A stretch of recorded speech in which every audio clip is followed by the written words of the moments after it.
Hello friend, कैसे हैं आप? उम्मीद है कि आप सब अच्छे हैं, आप लोग की तैयारी अच्छी चलिए। ठीक है दोस्तों, आज हम बेल्ट्रॉन का प्रैक्टिस सेट नंबर 19 आप लोग साथ डिस्कस करना है, जो खान सर द्वारा प्रैक्टिस सेट आया है। ठीक दोस्त, इससे पहले हम 18 सेट अपलोड कर चुके हैं, आप नहीं देखें तो प्ले लिस्ट में जाकर देख सकते हैं। चलिए स्टार्ट करते हैं हम लोग क्वेश्चन नंबर फर्स्ट। चलिए रहा क्वेश्चन नंबर आपका फर्स्ट, कहता है कि MS एक्सेल 2016 में आप वर्कशीट को रीनेम कैसे करेंगे। तो यहाँ पर राइट आंसर आपका डी हो जाएगा। Right click on the seat name और रीनेम, तो राइट आंसर आपका डी हो जाएगा। क्वेश्चन नंबर 2 कहता है निम्नलिखित का क्या परिणाम होगा, ये आपको दे रखा है, इसका परिणाम बताना है। तो यहाँ पे 2 का राइट आंसर आपका सी हो जाएगा। डेस्कटॉप पर फाइल का शॉर्टकट आइकन बन जाएगा, तो राइट आंसर आपका सी हो जाएगा। ये रहा अगला प्रश्न की क्वेश्चन नंबर आपका 3 कहता है कंप्यूटर नेटवर्क कार्ड और नेटवर्क राउटर को कनेक्ट करने वाले केबल को क्या कहा जाता है। तो यहाँ पर राइट आंसर आपका हो जाएगा रजिस्टर्ड जैक 45। क्वेश्चन नंबर यहाँ 4 कहता है वायरलेस नेटवर्क को इस्तेमाल करते समय SSID इनमें से किसे निरूपित करेगा। तो 4 का राइट आंसर आपका क्या हो जाएगा, यहाँ पर ए हो जाएगा unique identifier of in wireless network, इसका राइट आंसर हो जाएगा। क्वेश्चन नंबर यहाँ 5 कहता है कि वर्ड प्रोसेसिंग डॉक्यूमेंट्स में टैब का स्पेसेस के माध्यम से की जाने वाली टेक्स्ट को अलाइनिंग एक कठिन कार्य हो सकता है। MS वर्ड के द्वारा किसी डॉक्यूमेंट्स में टेक्स्ट के स्तंभ या पंक्तियों को आसानी से अलाइन करने के लिए इंसर्ट करना होगा। तो 5 का राइट आंसर आपका डी हो जाए, इसको बोलते हैं टेबल। क्वेश्चन नंबर यहाँ 6 कहता है कि कार्यालय के इस्तेमाल की जाने वाले लैपटॉप में उसके बाद डैश दे रखा है कि डेटा स्टोरेज क्षमता होती है, तो कितना होता है। तो यहाँ पर राइट आंसर आपका ये हो जाएगा 512 GB, इसका राइट आंसर हो जाएगा। क्वेश्चन नंबर यहाँ 7 कहता है इंटरनेट से कनेक्ट करते समय 1 Mbps की डेटा ट्रांसफ़र की दर प्रति सेकंड के बराबर होता है। तो यहाँ पर राइट आंसर आपका सी हो जाएगा 10⁻6 बाइट, इसका राइट आंसर हो जाएगा। क्वेश्चन नंबर 8 कहता है कि MS एक्सेल में प्रोटेक्शन फीचर के संदर्भ में निम्नलिखित में से कौन सा आ सकते हैं। तो 8 का राइट आंसर आपका बी हो जाएगा।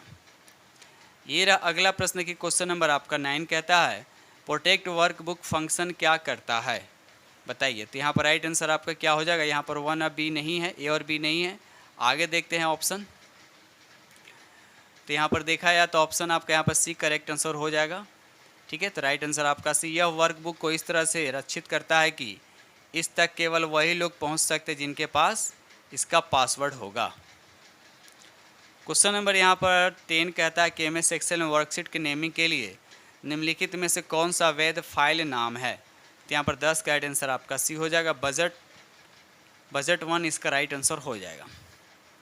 क्वेश्चन नंबर यहाँ पे 11 कहता है निम्नलिखित में कौन सा एक आउटपुट डिवाइस नहीं है। तो यहाँ पर राइट आंसर आपका 11 का बी हो जाएगा। क्वेश्चन नंबर 12 कहता है ये आपको दे रखा है क्लास का IP एड्रेस, आपको बताना है किसका ये IP एड्रेस है। तो राइट आंसर आपका डी हो जाए, यानी ई का। क्वेश्चन नंबर 13 कहता है MS वर्ड में एक पैराग्राफ के भीतर 2 लाइनों के मध्य का दूरी क्या कहलाता है। तो यहाँ 13 का राइट आंसर आपका डी हो जाएगा। क्वेश्चन नंबर यहाँ 14 कहता है कि पहली डैश दे रखा है जुड़े हुए हार्डवेयर डिवाइस तथा ऑपरेटिंग सिस्टम के माध्यम आवश्यक रूप से निर्बाध कम्युनिकेशन की सुविधा देता है। तो यहाँ पर 14 का राइट आंसर आपका सी हो जाएगा डिवाइस ड्राइवर, इसका राइट आंसर हो जाएगा। क्वेश्चन नंबर 15 कहता है कि आप अपने समस्त ग्राहकों को एक मानक पत्र भेज रहे हैं। आप पत्र में अपने ग्राहकों के नाम व पते लिखना चाहते तो MS वर्ड में आप क्या इंसर्ट करेंगे। तो 15 का राइट आंसर आपका बी हो जाएगा डेटा सोर्स, इसका राइट आंसर हो जाएगा। क्वेश्चन नंबर यहाँ 16 कहता है कि MS पावर पॉइंट में स्लाइड शॉर्टर व्यू के संदर्भ में निम्नलिखित में से गलत कथन को आपको चयन करना है। तो यहाँ पर राइट आंसर आपका डी हो जाएगा किसी स्लाइड के कंटेंट को परिवर्तित करना, तो राइट आंसर आपका डी हो जाएगा। क्वेश्चन नंबर यहाँ 17 कहता है MS वर्ड 2016 में मेल मर्ज का इस्तेमाल करते हुए लेबल को प्रिंट करने के लिए आपको बता रखा है, बताइए इसका राइट आंसर क्या होगा। तो यहाँ पर राइट आंसर आपका हो जाएगा मेलिंग्स, इसका राइट आंसर हो जाएगा। क्वेश्चन नंबर 18 कहता है MS वर्ड में प्रिंट प्रीव्यू पाने के लिए Ctrl+P के अतिरिक्त किस शॉर्टकट कुंजी का उपयोग किया जाता है। तो यहाँ पर 18 का राइट आंसर आपका ए हो जाएगा Ctrl+F2, इसका राइट आंसर हो जाएगा। क्वेश्चन नंबर यहाँ 19 कहता है बजट और वित्तीय प्रतिवेदनों के जैसे अंकीय डेटा को संगठित, विश्लेषित व आलेखित करने वाले प्रोग्राम क्या कहलाते हैं। तो यहाँ पर राइट आंसर आपका हो जाएगा स्प्रेडशीट, उसको बोलते हैं। तो राइट आंसर आपका ए हो जाएगा। क्वेश्चन नंबर 20 कहता है कि स्लाइड शो के दौरान स्क्रीन के काले करने के लिए किया जाता है, तो क्या किया जाता है। तो यहाँ पर राइट आंसर आपका डी हो जाएगा बी। याद रखिए राइट आंसर आपका डी का बी हो जाएगा। क्वेश्चन नंबर 21 कहता है एक वर्कशीट से दूसरी वर्कशीट में जाने के लिए निम्नलिखित में से कौन सा वर्कशीट कुंजी यानी कुंजियाँ उपयुक्त होती है। तो यहाँ पर 21 का राइट आंसर आपका हो जाएगा कंट्रोल प्लस डाउन पेज, इसका सही आंसर हो जाएगा। क्वेश्चन नंबर यहाँ 22 कहता है कि MS एक्सेल वर्कशीट में पूरे स्मार्ट आर्ट ग्राफिक के स्मार्ट रंगों में परिवर्तन करने के लिए स्मार्ट आर्ट पर क्लिक करें। स्मार्ट आर्ट टूल आपको दे रखा है, यहाँ बताना है इसके जगह पे क्या आंसर होगा। ऑप्शन देख लेते हैं हम लोग। ये आपको ऑप्शन दे रखा है, बताइए यहाँ पे कि यहाँ पर 22 का राइट आंसर क्या होगा। तो 22 का राइट आंसर आपके यहाँ पर डी हो जाएगा। डिजाइन होगा, स्मार्ट आर्ट स्टाइल्स हो जाएगा, उसके बाद चेंज कलर्स, इसका राइट आंसर हो जाएगा। क्वेश्चन नंबर यहाँ पे 23 कहता है कि MS पावर पॉइंट में टेक्स्ट डायरेक्शन में डिफ़ॉल्ट रूप से कितने विकल्प उपलब्ध होते हैं। तो यहाँ पर 23 का राइट आंसर आपका सी यानी 6 होते हैं। क्वेश्चन नंबर यहाँ पर 24 का था MS एक्सेल में उसके बाद डैश दे रखा है आपको फॉर्मेट कोड वाली फॉर्मेटिंग लागू करने पर दिखने वाले संख्याओं के तरीकों में परिवर्तन करने की सुविधा देती। यह उस स्थिति में उपयोगी होता है जब आप संख्या को अधिक पठनीय फॉर्मेट में दर्शाना चाहते हैं या आप संख्याओं को टेक्स्ट या सिंबल के साथ संयोजित करना चाहते हैं। तो 24 का राइट आंसर आपका सी हो जाए, यानी टेक्स्ट फंक्शन इसका राइट आंसर हो जाएगा। ये रहा अगला प्रश्न क्वेश्चन नंबर 25। रिक्त स्थान को पूर्ति करना है स्मार्ट MS ऑफिस, उसके बाद MS वर्ड। तो यहाँ पर राइट आंसर आपका डी हो जाएगा, ऑल प्रोग्राम्स यहाँ पर फिट हो जाएगा। क्वेश्चन नंबर 26 का था निम्नलिखित में कौन सा कमांड बटन MS एक्सेल में सेल के कंटेंट का फॉन्ट साइज नहीं परिवर्तन कर सकता है। तो यहाँ पर राइट आंसर आपका डी हो जाएगा, श्रिंक टेक्स्ट टू फिट, इसका राइट आंसर हो जाएगा। क्वेश्चन नंबर यहाँ 27 का था निम्नलिखित में कौन सी टेक्नोलॉजी का उपयोग बैंकों द्वारा चेक की प्रक्रिया के लिए किया जाता है। तो यहाँ पर 27 का राइट आंसर आपका ए हो जाएगा, MICR, इसका राइट आंसर हो जाएगा। क्वेश्चन नंबर 28 का था निम्नलिखित सेल के कंटेंट पर विचार करें। तो यहाँ पर 28 का राइट आंसर आपको बताना है। यहाँ पर आपको सेल C1 में फार्मूला आपको ये दे रखा है, C1 के फार्मूला C2 में कॉपी किया जाता है, तो C2 में दिखने वाला मान कितना होगा। तो 28 का राइट आंसर आपका ये हो जाएगा, 7, इसका राइट आंसर हो जाएगा। क्वेश्चन नंबर 29 का था MS एक्सेल में व्यू मेनू के अंतर्गत निम्नलिखित में से कौन सा फीचर उपलब्ध नहीं होता है। तो यहाँ पर 29 का राइट आंसर आपका बी हो जाएगा, स्प्लिट कॉलम, इसका राइट आंसर हो जाएगा। क्वेश्चन नंबर यहाँ पे 30 का था कि MS एक्सेल वर्कशीट में संख्याओं के वे पंक्तियाँ स्तंभ कहलाते हैं जो चार्ट में प्लॉटेड होते हैं। तो यहाँ पर 30 का राइट आंसर आपका ए हो जाएगा, डेटा सीरीज, इसका राइट आंसर हो जाएगा। क्वेश्चन नंबर यहाँ पे 31 का था निम्नलिखित में से कौन सा ऐसा कार्य है जो प्रमुख रूप से CPU का नहीं है। तो यहाँ पर 31 का राइट आंसर आपका ये हो जाएगा, ग्राफिकल प्रोसेसिंग। क्वेश्चन नंबर यहाँ पर 32 कहता है कि MS वर्ड में मेल मर्ज के लिए यदि आप MS एक्सेल में डेटा सोर्स का इस्तेमाल कर रहे हैं तो इसमें कुछ स्पेसिफिकेशन मिल सकते हैं। इस संदर्भ में निम्नलिखित में कौन सा कथन आपका गलत है, आप बताइए कौन सा कथन गलत है। तो यहाँ पर बी वाला आपका कथन गलत है, लिस्ट में कोई रिक्त स्तंभ या पंक्ति नहीं होना चाहिए, स्टेटमेंट आपका गलत है। आगे बढ़ते हैं हम लोग। क्वेश्चन नंबर यहाँ पे 33 कहता है कि आई और ओ डिवाइस सीधे मदरबोर्ड से जुड़े इलेक्ट्रॉनिक्स मॉड्यूल से जुड़े होते हैं जिन्हें क्या कहा जाता है। तो यहाँ पर 33 का राइट आंसर आपका सी हो जाएगा, डिवाइस कंट्रोलर। क्वेश्चन नंबर 34 कहता है मेल मर्ज में प्रोसेस में 3 डॉक्यूमेंट शामिल होते हैं, मेन डॉक्यूमेंट्स, दूसरा आपको बताना है, और थर्ड दे रखा है मर्ज डॉक्यूमेंट्स। तो 34 का राइट आंसर आपका सी हो जाएगा, डेटा सोर्स, इसका राइट आंसर हो जाएगा। क्वेश्चन नंबर यहाँ पे 35 का था MS पावर पॉइंट में आप स्लाइड के साइज़ का निर्धारण करने के लिए विकल्प कहाँ पा सकते हैं। तो यहाँ पर 35 का राइट आंसर आपका बी हो जाएगा, डिजाइन, इसका राइट आंसर हो जाएगा।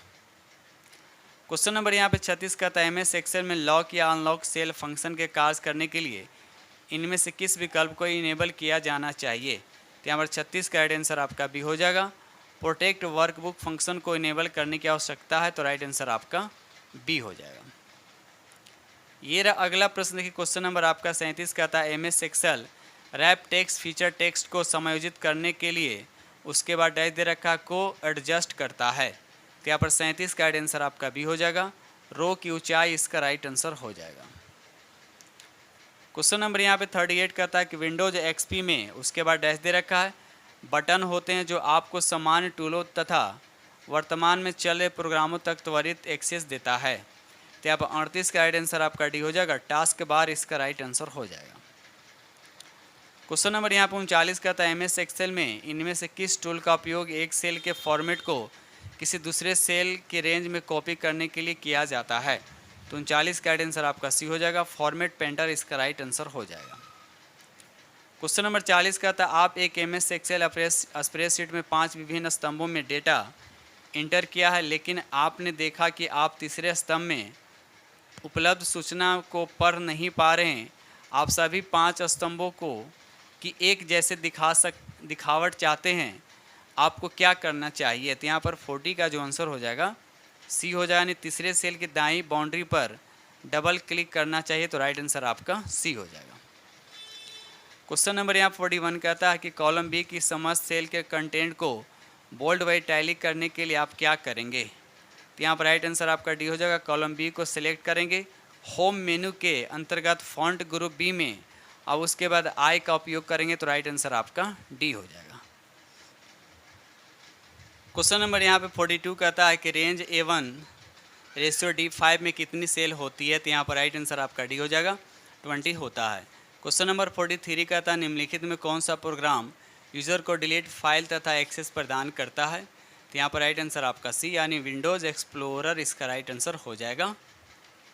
ये रहा अगला प्रश्न देखिए, क्वेश्चन नंबर आपका 44 कहता है कि एमएस वर्ड में किसी टेक्स्ट का फॉन्ट परिवर्तन करने के लिए क्या करना होगा। तो 44 का राइट आंसर आपका यहाँ पर राइट आंसर आपका सी हो जाएगा, यानी फॉन्ट जो है इसका राइट आंसर हो जाएगा। क्वेश्चन नंबर यहाँ 45 कहता है कि 8 पेजेज वाले एमएस वर्ड 2016 डॉक्यूमेंट्स में आप केवल पेज 2, 3, 6, 8 का प्रिंट आउट लेना चाहते हैं, तो आप किस सेटिंग का इस्तेमाल करेंगे। यहाँ पर 45 का राइट आंसर आपका डी हो जाएगा, कस्टम प्रिंट इसका सही आंसर हो जाएगा। क्वेश्चन नंबर 46 कहता है मेल मर्ज के लिए डेटा सोर्स के रूप में एमएस एक्सेल स्प्रेडशीट तैयार करने के लिए यह सुनिश्चित करें कि आप स्प्रेडशीट में उसके बाद डैश दे रखा है कि नाम उन फील्ड के नामों से सुमेलित हो जिन्हें आप अपनी मेल मर्ज में इंसर्ट करना चाहते हैं। तो यहाँ पर 46 का राइट आंसर आपका सी हो जाएगा, कॉलम इसका राइट आंसर हो जाएगा। क्वेश्चन नंबर यहाँ 47 कहता है कि एक वर्कशीट की एक सेल की फॉर्मेटिंग को उसी वर्कशीट के दूसरी सेल में लागू करने के लिए आप निम्नलिखित में से क्या उपयोग करेंगे। तो यहाँ पर 47 का राइट आंसर आपका ए हो जाएगा, पेस्ट स्पेशल फॉर्मेट इसका सही आंसर हो जाएगा। ये रहा अगला प्रश्न, क्वेश्चन नंबर आपका 48 कहता है एमएस वर्ड डॉक्यूमेंट्स में इंसर्ट उसके बाद ऑब्जेक्ट विकल्प का इस्तेमाल करते हुए एक मौजूदा वर्कशीट से डेटा को स्थानांतरित करने के संदर्भ में निम्नलिखित में से कौन सा कथन आपका सत्य है। तो यहाँ पर 48 का राइट आंसर आपका डी हो जाएगा, मौजूदा एमएस एक्सेल फाइल के इस तरह इम्बेडेड की जा सकती है। तो राइट आंसर आपका डी हो जाएगा। क्वेश्चन नंबर यहाँ पर 49 कहता है कि एप्लीकेशन सॉफ्टवेयर के संदर्भ में निम्नलिखित में से कौन सा कथन आपका सत्य है। तो 49 का राइट आंसर आपका बी हो जाएगा, यह विशिष्ट उद्देश्य वाला सॉफ्टवेयर है जिसका उपयोग विशिष्ट कार्य करने के लिए किया जाता है। तो राइट आंसर आपका ए हो जाएगा। क्वेश्चन नंबर यहाँ 50 कहता है कि एमएस एक्सेल में सेल स्टाइल्स फीचर के संदर्भ में निम्नलिखित में से कौन सा कथन आपका सत्य नहीं है। तो आपका पहला ही दे रखा है, इस पंक्ति की ऊंचाई या स्तंभ की चौड़ाई परिवर्तित होती थी, ये आपका गलत है। आगे बढ़ते हैं हम लोग। क्वेश्चन नंबर यहाँ 51 कहता है कि 5 एमएस वर्ड डॉक्यूमेंट्स एक विशेष समय पर खुले हुए हैं। यदि आप इन खुले हुए डॉक्यूमेंट्स पर बारी बारी से जाना चाहते हैं तो आप किस टैब का उपयोग करेंगे। तो यहाँ पर राइट आंसर आपका बी हो जाएगा, व्यू उसके बाद स्विच विंडोज़ इसका सही आंसर हो जाएगा। क्वेश्चन नंबर यहाँ 52 कहता है कि एमएस पावर पॉइंट में उसके बाद डैश है कि सेटिंग के लिए ट्रिगर विकल्प का उपयोग किया जाता है। तो यहाँ पर राइट आंसर आपका ये हो जाएगा, एनिमेशन। क्वेश्चन नंबर यहाँ 53 कहता है पहली डैश दे रखा और कहता है एक आइकन होता है जो आपको उस आइटम डॉक्यूमेंट्स एप्लीकेशन या फीचर तक निर्देशित करता है जो कंप्यूटर में कहीं और स्थित होता है। यह यूज़र के लिए उस आइटम तक एक्सेस अधिक सुगम बनाता है और इसे आइकन के कोने में एक छोटे तीर द्वारा पहचाना जाता है। तो यहाँ पर राइट आंसर आपका हो जाएगा, शॉर्टकट इसका सही आंसर हो जाएगा। क्वेश्चन नंबर यहाँ पे 54 कहता है कि MS वर्ड में टेक्स्ट की फॉर्मेटिंग करते समय निम्नलिखित में से कौन सा वैध विकल्प नहीं है जो उपलब्ध होता है। तो यहाँ पर 54 का राइट आंसर आपका डी हो जाएगा, एक्सपोनेंट इसका राइट आंसर हो जाएगा। क्वेश्चन नंबर यहाँ पर 55 कहता है कि यदि आप MS एक्सेल 2016 में वर्कशीट स्टैंड आउट पर विशिष्ट डेटा बनाना चाहते हैं तो जैसा कि एरो, स्टार या बैनर का उपयोग करना एक अच्छा तरीका होगा। तो यहाँ पर 55 का राइट आंसर आपका बी हो जाएगा, स्मार्ट आर्ट इसका राइट आंसर हो जाएगा। क्वेश्चन नंबर यहाँ 56 कहता है MS वर्ड डॉक्यूमेंट्स के टेबल ऑफ कंटेंट को जोड़ने के लिए आप डैश दे रखा मेनू का चयन करेंगे। तो यहाँ पर राइट आंसर आपका बी हो जाएगा, रेफरेंस इसका सही आंसर हो जाएगा। क्वेश्चन नंबर 57 कहता है क्लास A नेटवर्क में पहले उसके बाद डैश दे रखा बीट एड्रेस के नेटवर्क पार्ट होते हैं और उसके बाद डैश दे रखा शेष बीट एड्रेस के होस्ट पार्ट होते हैं। तो यहाँ पर राइट आंसर आपका ये हो जाएगा 8 और 24, याद रखिएगा। चलिए क्वेश्चन नंबर यहाँ 58 कहता है कि MS एक्सेल वर्कशीट के सभी सेल डिफ़ॉल्ट रूप से उसके बाद डैश दे रखा है होती है, लेकिन उन्हें उसके बाद डैश दे रखा के रूप में फॉर्मेट किया जा सकता है। तो यहाँ पर 58 का राइट आंसर आपका हो जाएगा, अनलॉक और लॉक इसका राइट आंसर हो जाएगा। ये अगला प्रश्न की क्वेश्चन नंबर आपका यहाँ पे 59 कहता है निम्नलिखित में से किन्हें लो लेवल लैंग्वेज के रूप में परिभाषित किया जा सकता है। तो यहाँ पर 59 का राइट आंसर आपका सी हो जाएगा, असेंबली इसका राइट आंसर हो जाएगा। क्वेश्चन नंबर 60 कहता है कि पहले डैश दे रखा सोर्स कोड को इंटरमीडिएट फॉर्म में रूपांतरित करता है और फिर उस इंटरमीडिएट कोड को मशीन लैंग्वेज में रूपांतरित करता है, उसको क्या बोलते हैं। तो यहाँ पर राइट आंसर आपका डी हो जाएगा, उसको कंपाइलर बोलते हैं। तो राइट आंसर आपका डी हो जाएगा। ठीक है दोस्तों, इस तरह से हमने आप लोग के साथ 60 प्रश्न डिस्कस किया और उम्मीद करता हूँ कि सेट नंबर 19 आप लोग को बेहद पसंद आएगा। ठीक है दोस्त, आज जो फ्री चैनल पर पहली बार विजिट कर रहे हैं तो चैनल को सब्सक्राइब कीजिएगा, अपने दोस्तों में शेयर जरूर कर दीजिएगा। ठीक है, तो इसी के साथ हम वीडियो करते हैं समाप्त, मिलते हैं अगले वीडियो में, तब तक के लिए थैंक यू वेरी मच।